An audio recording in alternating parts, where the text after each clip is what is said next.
El Señor les continúe bendiciendo.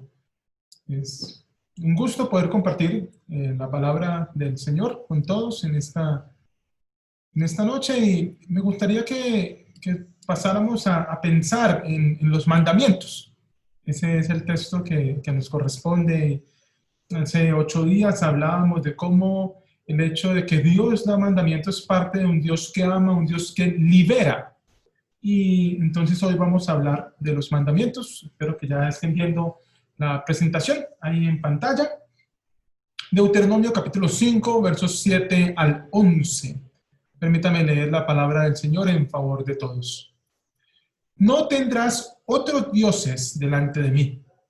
No te harás imagen ni semejanza alguna de lo que esté arriba en los cielos, o abajo en la tierra, o en las aguas debajo de la tierra.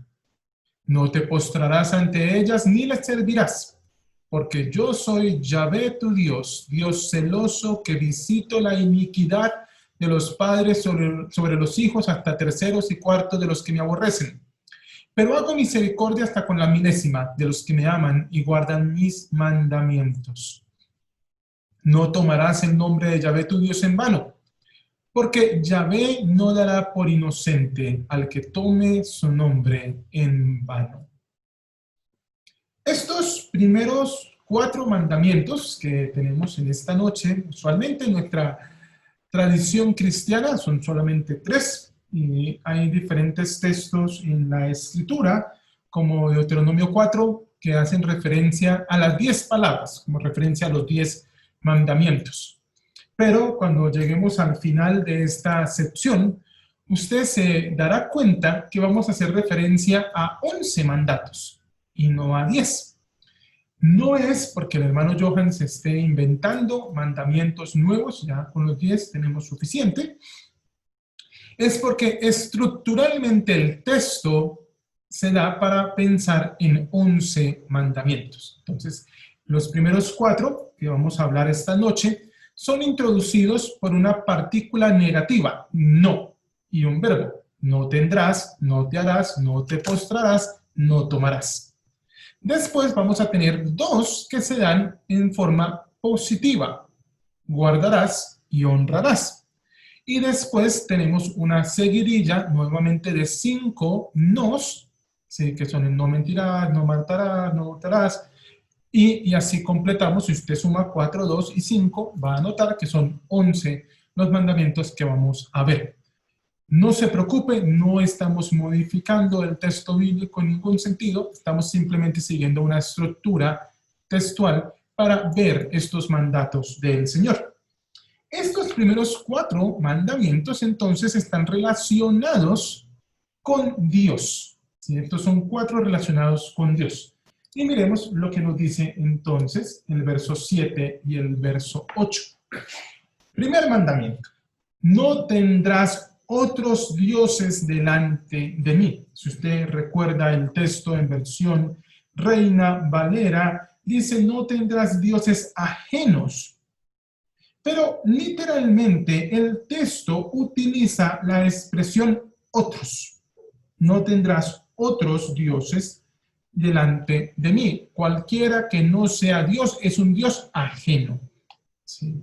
Cualquiera que no sea el Señor está robándole el espacio al Señor. Entonces no tenemos la opción de tener otros dioses. Y esto se da porque Dios es un Dios exclusivo y es un Dios excluyente. Él no está dispuesto a compartir su lugar y su adoración con nadie más. Él es el único Dios. No hay otro Dios. En Jeremías hay un mensaje que Dios le da a los otros dioses. Los dioses que no han hecho los cielos y la tierra, que no han hecho esta creación, desaparezcan de esta creación. Y eso es la relación del Señor como exclusivo. Él es el único Dios, por eso no habrá otros dioses delante de Él. Pero a la par que es exclusivo, el Señor no tiene una imagen. El Señor no tiene un cuerpo. ¿sí? Y esto se resalta en el siguiente mandamiento. No te harás imagen ni semejanza alguna de lo que está arriba en los cielos o abajo en la tierra o en las aguas debajo de la tierra. Ya hemos visto esta expresión de imagen antes en Deuteronomio. La palabra que se utiliza acá es aquella imagen hecha con fines de adoración y a la cual se le da un lugar de culto. Y hablábamos hace unas semanas que posiblemente usted va al Parque Botero y no ve con ojos negativos ninguna de las imágenes de las estatuas, porque no son esculturas hechas con fines de culto. La prohibición del texto es hacerse imágenes que sean para adorar. No te harás imagen, ¿sí? No te harás nada que sea para adorar. Pero a esto se le suma ni semejanza, ni forma alguna.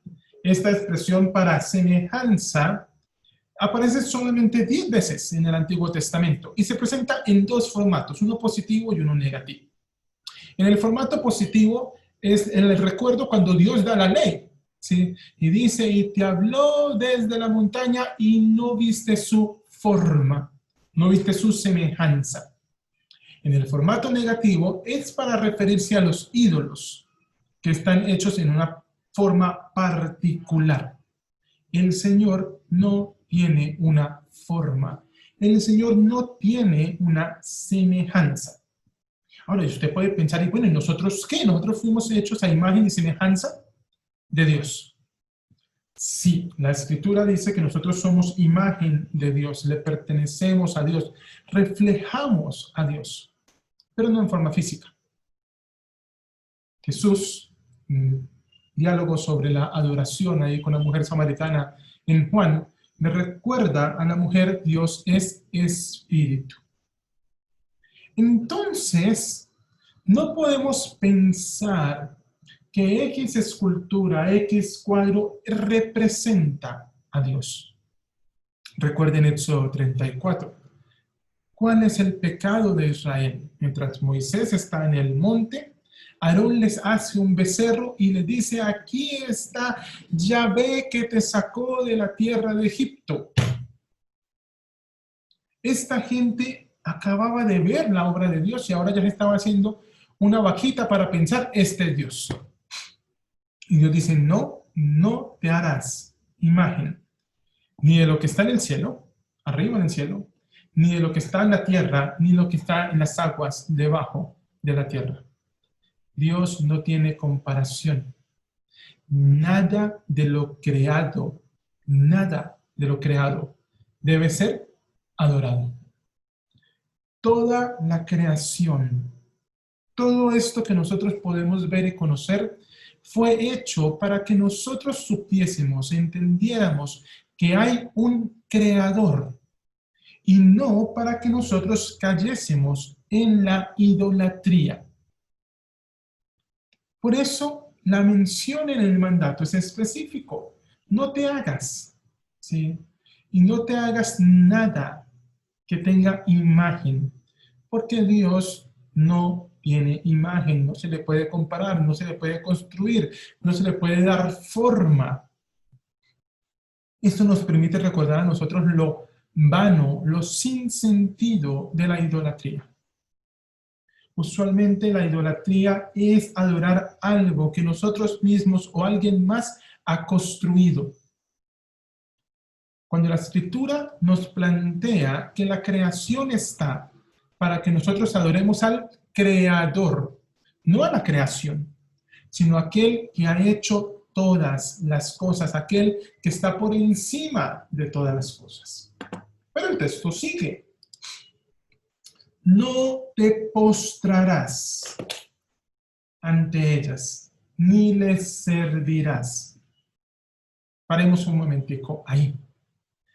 Cuando mencionamos que el Señor nos da los mandamientos desde la perspectiva, ¿sí?, de la libertad, estos mandamientos soy yo, Yahvé, que os sacó de la tierra de Egipto, recordamos el verso 6, significa que Dios nos quería hacer libres.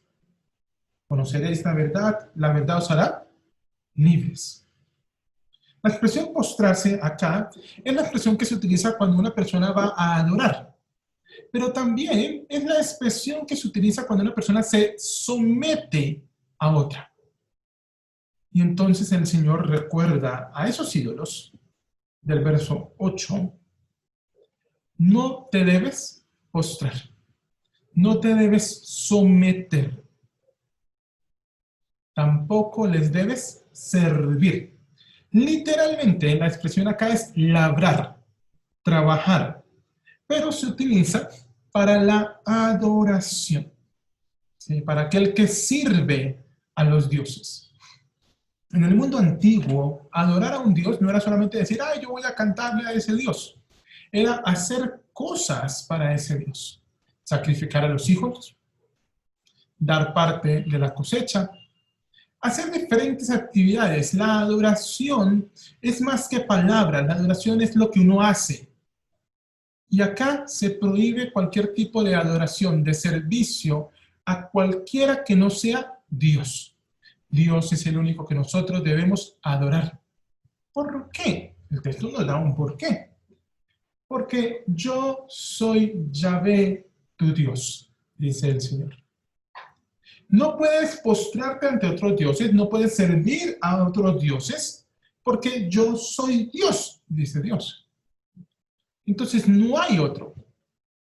No puedes hacerlo con otro porque yo soy el único Dios.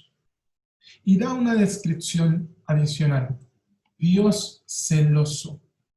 Yo soy un Dios que no comparte. Yo soy un Dios que no está dispuesto a entrar en intercambio con otros dioses. Y continúa, que visito la iniquidad, dice este texto. Reina Valera dice que visito la maldad. Y posiblemente esa sea una mejor manera de entenderlo. Si la expresión aquí es maldad o culpa, que visito el pecado, porque se utiliza para traducir la palabra pecado, de los padres sobre los hijos, hasta la tercera y cuarta generación de aquellos que me aborrecen. No sé cuántas veces usted ha pensado en ese texto. Y posiblemente usted ha pensado, ay, no, esta situación en la que yo me encuentro es así porque mi papá era un borracho. Y entonces Dios me está castigando a mí. O porque mi abuelo era un mujeriego. Y entonces el Señor me está castigando a mí. Y pensamos en las maldiciones generacionales. Porque se nos graba en la cabeza eso de yo soy Dios celoso que visito la maldad de los padres sobre los hijos hasta la tercera y hasta la cuarta generación de aquellos que me aborrecen. Y posiblemente sí hay maldición de una generación a otra. Hay muchas formas de verlo en la escritura. ¿Sí? Padres pecadores enseñan a sus hijos a ser pecadores. Padres que no temen a Dios enseñan a sus hijos a no temer a Dios. Y eso trae maldición sobre la vida de los hijos. Pero no es tan sencillo como pensar que si mi abuelo o mi bisabuelo o el papá de mi bisabuelo pecó, Dios me va a castigar a mí. Hay que pensar en el mandato completo. Verso 10. Hago misericordia hasta 1000 generaciones de los que me aman y guardan mis mandamientos. Entonces, no se trata tanto de mirar hacia atrás. Usted no puede controlar lo que su papá, su abuelo, su bisabuelo o su tatarabuelo hacían. Eso no es controlable. Usted eso no lo puede cambiar porque ellos ya lo hicieron. Usted tiene que vivir el ahora. Pero ese ahora que usted tiene que vivir, lo puede vivir bajo la misericordia de Dios, que hace misericordia con aquellos que le aman y guardan sus mandamientos. Y no solamente hacia usted, dice por 1000 generaciones. Ahora, porque este asunto de la maldición generacional, también hay bendición generacional. Porque papás que aman a Dios y lo obedecen van a enseñar a sus hijos a amar a Dios y a obedecerlo. Y ahí hay bendición. No solamente para el papá, también para sus hijos. Abuelos que aman a Dios y lo obedecen van a enseñar a sus nietos a amar a Dios y a obedecerlo. Y ahí hay bendición para los nietos también. En ese sentido, nuestra libertad está en solamente postrarnos, someternos y servir a Dios. Porque Dios es un Dios celoso que no comparte, que está dispuesto a castigar la maldad de los padres sobre los hijos si no lo obedecen, pero a la vez que está dispuesto a hacer misericordia con quienes le aman y guardan sus mandamientos, hasta por 1000 generaciones. Cada vez que piense que Dios castiga el pecado sobre 3 o 4 generaciones, recuerden, eso no es nada comparado con la misericordia de Dios. Ame a Dios, guarde los mandamientos del Señor y disfrutará de ver que la misericordia de Dios no tiene comparación, no tiene nada que la opaque, porque es mucho más grande de cualquier otra cosa que nosotros nos podamos imaginar siquiera. Ahora, llegamos al último no de este paquete. No tomarás el nombre de Yahvé tu Dios en vano. ¿Sí?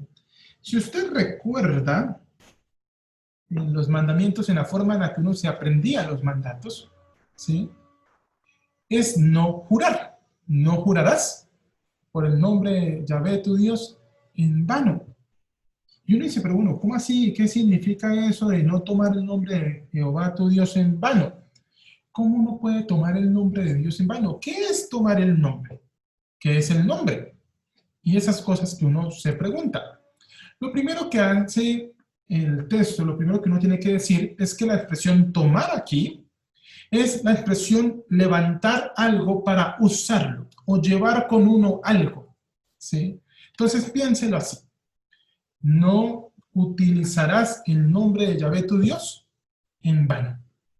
O no llevarás en vano el nombre de Yahvé tu Dios. ¿Pero qué es el nombre? Eso es una cosa bastante rara, ¿sí? ¿Qué significa el nombre de Dios? Entonces, pensemos. Cuando Jesús estaba hablando con los discípulos, les dice sobre la oración y todo lo que pidáis en mi nombre creyendo lo recibiréis. Y tradicionalmente eso significa que nosotros oramos y decimos, Señor, te pedimos esto, esto, otro, en el nombre de Jesús. Amén. Y curiosamente pensamos en ese en nombre de como si fuera una fórmula mágica. Es el abracadabra de los evangélicos. Pero no es lo que Jesús estaba diciendo, ni es lo que el mandato está apelando. El nombre de es la autoridad de, es la representación de. ¿Sí? Para mí la forma de aprenderlo es como cuando el niño va a la tienda y le dice al de la tienda, don Pepito, mi mamá manda a decir que si le manda una bolsa de leche. El niño en sí no tiene autoridad. Él está apelando al nombre de su mamá para lo que va a pedir. Eso es el nombre de Dios. Entonces piense en cuando jura, por ejemplo, la gente. La gente jura cuando no le creen. Entonces, por Dios le juro que eso es así. Está utilizando el nombre de Dios. Ahora, el problema no es con el juramento. Deuteronomio 6:13 o Deuteronomio 10:20 nos va a decir, y por el nombre de Dios jurarás. Entonces, el problema no es jurar. El problema es hacerlo en vano. Tanto Jesús en los evangelios como en la carta de Santiago nos recomiendan que no juremos. No jure. Y es una recomendación enfática, es un mandato de Jesús. No jure. Que tu sí sea sí y que tu no sea no. No involucre a Dios en aquello en lo que Dios no lo está mandando. No utilice a Dios para sus fines propios. Mucha gente en nuestro entorno utiliza a Dios con el ánimo de enriquecerse.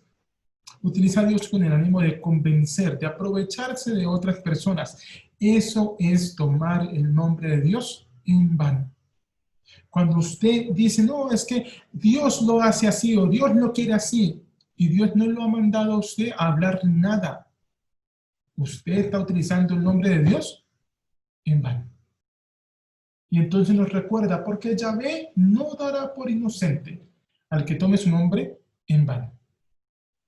Cuando se analizaba la profecía en Israel, el mandato de Deuteronomio de evaluar la profecía y que los profetas van a retomar es que el profeta que profetiza falsamente debe morir. ¿Por qué? Porque está hablando en nombre de Dios. Y está hablando falsamente en nombre de Dios.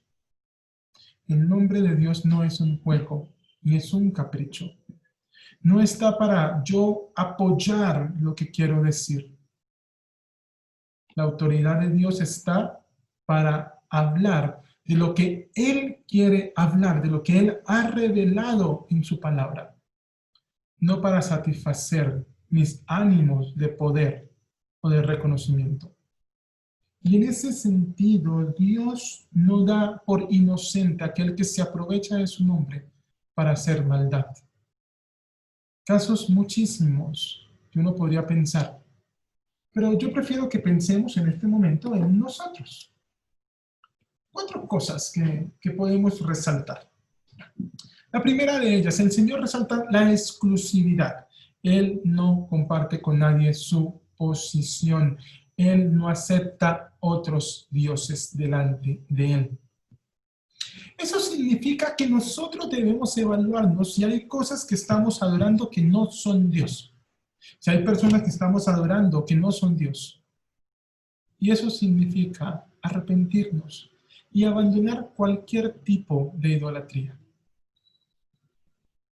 Y usted puede pensar, y esto ya lo hemos hablado, no, yo no tengo ninguna escultura, yo no tengo ninguna imagen, yo ya boté los santos y boté las vírgenes que tenía en la casa, descolgué la penca de sábila y ya. Pero posiblemente tenemos otros elementos que adoramos. Nuestra familia, nuestro trabajo, nuestros intereses, algún objeto que hayamos podido conseguir, cualquier cosa que ocupe el lugar de Dios debe ser desarraigada totalmente de nuestras vidas. Lo segundo es recordar que no podemos ni debemos adorar nada creado. La adoración es exclusiva para el Creador. La adoración es solamente para Dios. Jeremías, los dioses que no hicieron estos cielos y esta tierra desaparezcan. Sí. Es el Creador, por el hecho de que es Creador, el único que es digno de recibir toda la adoración. Y toda es porque solamente se puede dar a Él, es exclusiva para Él. No queda un poquito para darla nada más. Toda nuestra vida y toda nuestra adoración deben ir al Señor. Deben darse a Dios. Porque Él no comparte adoración. No tendrás otros, no te harás imagen para adorar. El tercer elemento es que debemos vivir en libertad. No postrarnos, no someternos a las cosas que hay por ahí. Dios nos ha librado de la esclavitud del pecado para que vivamos en la libertad de su verdad. Conoceremos la verdad, el verdadero, a Cristo, y éste nos hará libres. Es interesante ver la facilidad con la cual nos dejamos esclavizar por las cosas que hay a nuestro alrededor. La facilidad con la cual dejamos que otros elementos afecten nuestra vida cuando el Señor nos quiere libres. Y yo sé, a veces amar en medio de la libertad es complejo. A veces preferimos las normas porque sabemos qué hacer y qué no hacer. Pero Dios quiere relacionarse con nosotros en libertad. Ahora, la libertad nunca significa un permiso para pecar. La libertad es vivir en la verdad del Evangelio. Si para nosotros ser libre es sinónimo de hacer lo que queremos, no entendemos entonces la verdad del Evangelio. Porque la verdad del Evangelio es ser libres porque vivimos para Dios, en relación con Dios y en dependencia de Dios.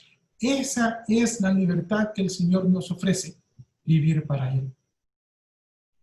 El cuarto aspecto es que nuestro actuar en nombre de Dios debe reflejar sus intereses y no los míos. No podemos utilizar a Dios para convencer a otros de la credibilidad que nosotros no tenemos. Porque Dios no es un amuleto, Dios no es un juguete, Dios no es un comodín, un as bajo la manga. No. Dios es el Señor soberano, es el Todopoderoso. Yo no puedo aprovecharme de su autoridad. No puedo burlarme de su autoridad. Entonces debo reconocer que mi adoración es y debe ser exclusivamente para Él.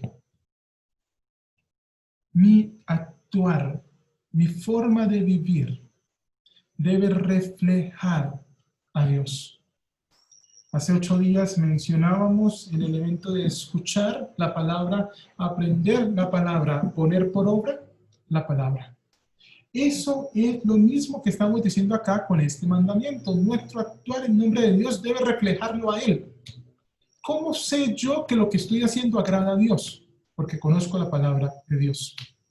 ¿Cómo sé que lo que estoy haciendo respeta el nombre de Dios? Porque estoy viviendo para Dios, porque obedezco la palabra del Señor. Entonces así debe ser nuestro actuar. Ahora, ¿qué tiene que ver Cristo aquí en todo esto? 2 elementos. Hemos hablado que el Señor es espíritu y que el Señor no tiene imagen, no tiene semejanza, no tiene forma. Y ahora sí Pablo en Colosenses nos dice que Cristo es la imagen visible de Dios. ¿Sí? Dios se encarnó en Jesús. Se dio a sí mismo una imagen para que nosotros le pudiésemos entender. Eso no es una carta abierta para hacer estatuas, imágenes de Jesús, que no sabemos nosotros cómo era. Es más el entender que la plenitud de Dios estaba en Cristo, manifestando su amor, reconciliándonos con Él. Que la adoración es para Dios, Padre, Hijo y Espíritu Santo. Lo segundo de Cristo es que Cristo nos redimensiona estos mandamientos, encerrados en el marco del amor y la dependencia de Dios. Si me amáis, guardáis mis mandamientos. Cuando le preguntaron a Jesús por el mandamiento más importante, amarás al Señor tu Dios con todo tu corazón, con toda tu mente, con toda tu alma, con todas tus fuerzas. Lo vamos a encontrar en el siguiente capítulo de Deuteronomio. Pero cuando amamos a Dios de esta manera, no tenemos otros dioses, no nos hacemos imagen, no nos postramos ni adoramos nada que no sea Dios, no usamos el nombre de Dios en vano. Y así sabemos entonces que estamos amando a Dios. Que el Señor nos ayude a crecer en la relación con Él. Que el Señor nos permita vivir para siempre honrando su nombre. Oremos. Señor, yo te doy gracias, Padre, por estos primeros mandamientos. Gracias por tu palabra, Señor. Ayúdanos a recordar y a vivir sabiendo que no hay otro Dios, que no podemos hacer una imagen tuya porque no tienes comparación, no tienes imagen, que nos has invitado a vivir en la libertad tuya, Señor. Por eso no debemos postrarnos ni someternos a nadie que no sea tú. Y, Señor, ayúdanos a honrarte con nuestras vidas. Que tu autoridad y tu nombre no sean blasfemados por lo que nosotros hacemos, sino que la gente al vernos a nosotros pueda saber que te amamos, que te honramos y que te reflejamos, porque obedecemos tu palabra. Bendito sea tu nombre, Señor, en Cristo Jesús. Amén. Mis amados hermanos, que el Señor os continúe bendiciendo.